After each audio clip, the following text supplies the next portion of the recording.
बेटी ही जानती है कि पिता दहेज के सामान के लिए कितनी रातें जागता है।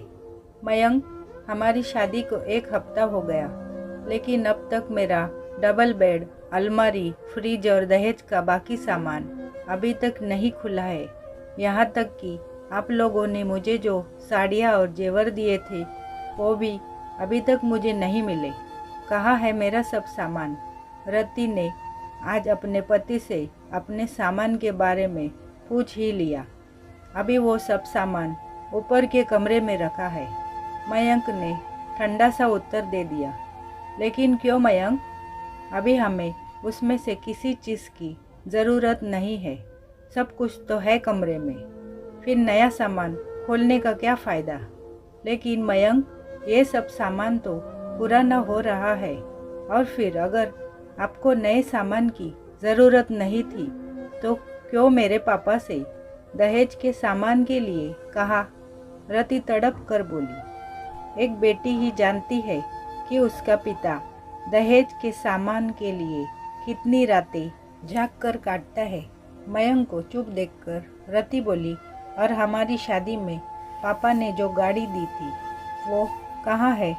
आपने कहा था कि हमारी विदाई उस नई कार में होगी, लेकिन मेरी विदाई भी आपकी पुरानी कार में हुई। हाँ, तो जब हमारे घर में कार है तो नई कार का गैरेज में खड़ी है, इसमें तुम्हें क्या समस्या है? मयंक झुंझलाहट में बोला। ये क्या बात कर रहे हो तुम मयंक?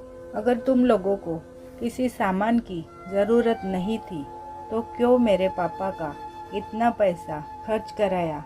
रति को गुस्सा आ रहा था, क्योंकि ये सब सामान हमें नमिता की शादी में देना है।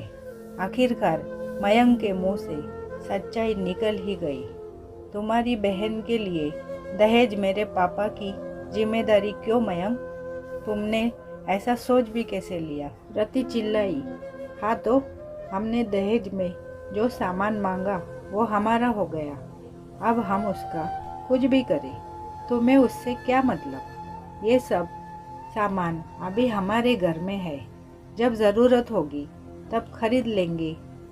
अभी नमिता का दहेज इकट्ठा करना मेरे वश की बात नहीं, कहकर मयंक लाइट बंद करके सो गया।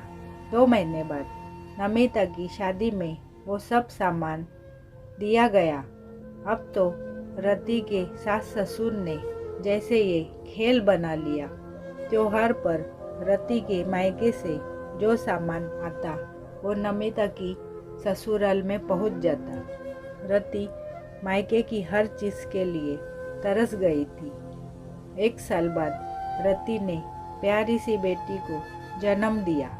कामिनी जी रति के पास आकर बोली, बहू, अपने पिता से कह देना कि हमारे यहाँ बच्चे के नामकरण पर उसके नाना के घर से घर के सभी सदस्यों को कपड़े और सबके लिए एक एक जेवर आता है, और अपनी ननन के लिए तो तुम सोने का एक हार ही बनवा देना, क्योंकि नमिता ने पहले ही कह दिया था कि उसे बुआ बनने पर सोने का भारी सा हार चाहिए। अब मयंक की तो इतनी कमाई है नहीं कि वो उसके लिए हार बनवा दे, इसलिए अपने पिता से कह देना कि वो उसके लिए एक हार ही दे देंगे।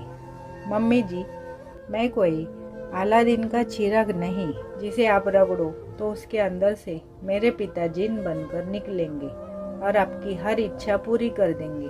अब बहुत हुआ।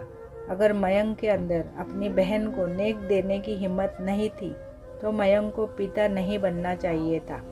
मम्मी जी, अब मैं चिराग की तरह नहीं घिसूंगी, और ना ही मेरे पापा जिन बनकर आपके सामने मेरे आका नहीं कहेंगे। मैंने अपने तो सारे हक खो दिए, लेकिन अपनी बेटी का कोई हक नहीं छीनने दूंगी, कहकर रति करवट बदलकर लेट गई। कामिनी जी समझ गई कि अब रति ने बोलना सीख लिया है। अब अपनी बेटी को जो देना है अपनी हैसियत से ही देना होगा।